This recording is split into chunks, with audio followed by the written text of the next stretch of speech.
आज आपण बनवणार आहोत मालवणी पद्धतीचा गोडा मसाला।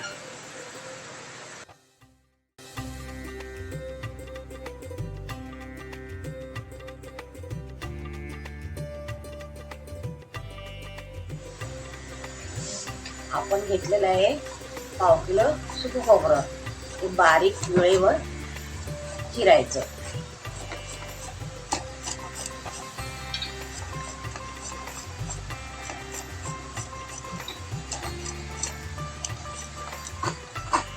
त्याच्यासाठी आपण एक घेतलेला आहे ओला नारळ,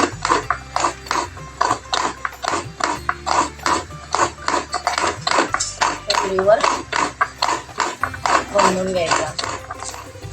वाटण्यासाठी मी घेतले अर्धा किलो कांदे, उभे चिरून घ्यायचे।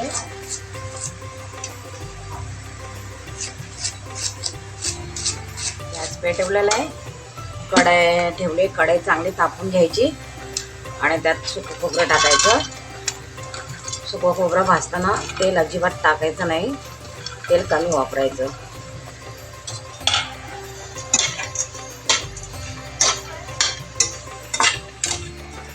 सुकं खोबरं चांगलं भाजून घेतलेलं आहे एकदम।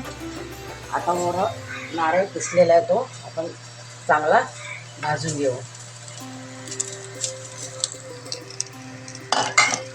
चांगलं भाजायचं, आपण ते 4-5 दिवस चांगलं वापरू शकतो।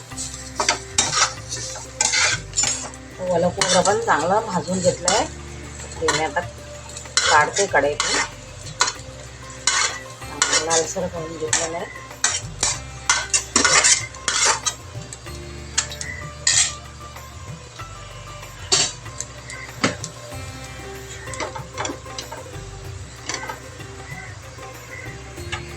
आपण त्यात टाकणार आहोत कांदा, त्यात तेल टाकायचं कांद्यात।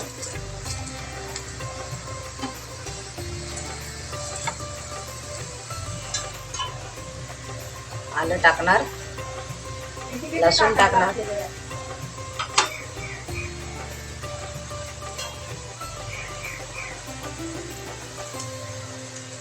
एक चमचा तेल टाकायचं, 1-1.5 चमचा टाकायचा। आपण कुठेच वापरलं नाही तेल, 1 चमचा तेल टाकायचं।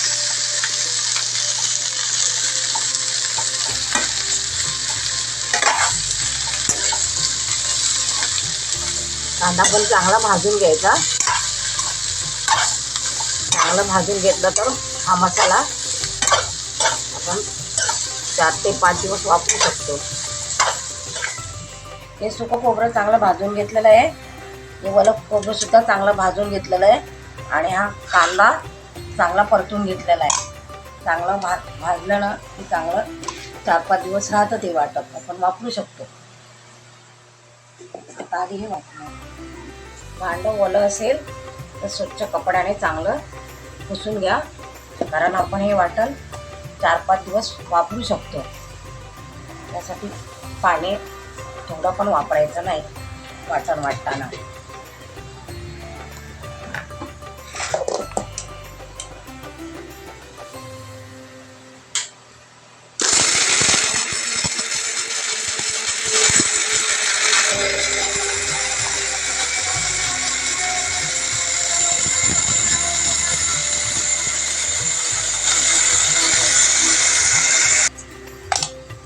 सुकं खोबरं चांगलं बारीक वाटून घेतलेलं आहे, एकदम बारीक असं। त्यात पाणी अजिबात वापरलेलं नाही आहे, वाटताना पाणी अजिबात टाकायचं नाही। आता मी ओलं खोबरं वाटतं, एकत्र का वाटत नाही, कारण ते एकत्र वाटलं की बारीक होत नाही, म्हणून वेगवेगळं वाटायचं। पाण्याचा वापर नसल्यामुळे वेगवेगळं वाटायचं।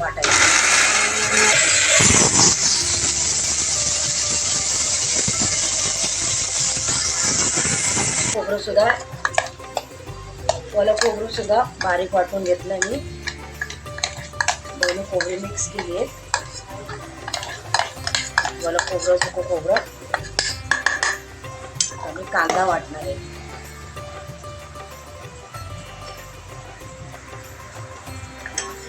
आता मी हे वाटलेलं खोबरं आहे बारीक ना, ते मी थोडं थोडं त्या कांदा वाटतो ना त्यात टाकणार.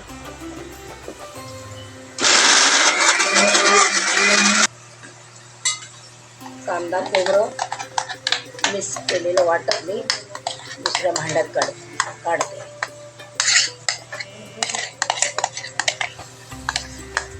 अजिबात पाण्याची त्याला अजिबात गरज नाही.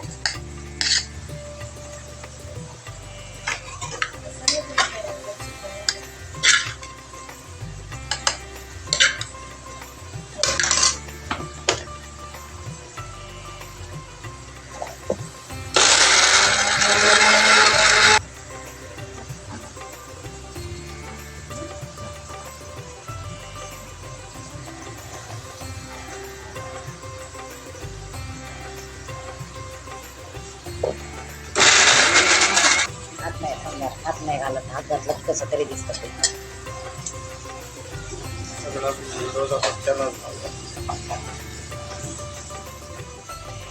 हे सगळं एकत्र मिश्रण केलेलं आहे. चांगल्या कोरड्या भांडं पुसून घ्यायचं. त्यात मीठ पण वापरतात, पण मी मीठ वापरत नाही, कारण कधी कधी आपल्या लक्षात राहत नाही. आपण जेवण करताना विसरून जातो, मग आपण मीठ टाकतो, त्याच्यामुळे ते जेवण खारट होतं. हे असं एका टोपात भरून ठेवायचं व्यवस्थित.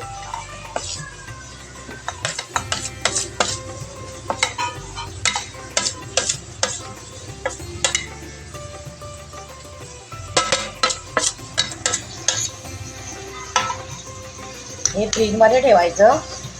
आपण एक 4 ते 5 दिवस वापरू शकतो. ह्याला काही होत नाही, तसंच्या तसं राहतं. आपल्याला जेव्हा पाहिजे तेवढं थोडंसं काढून घ्यायचं यातलं आणि आपल्याला जेवणासाठी वापरायचं. हा मसाला तुम्ही कडधान्याच्या कुठल्याही भाजीला वापरू शकता, वापरू शकता. राजश्री किचनची यावेळीची भेटवस्तू देत आहोत अर्चना बुटकर वर्णी यांना. लाईक आणि कमेंट करायला विसरू नका.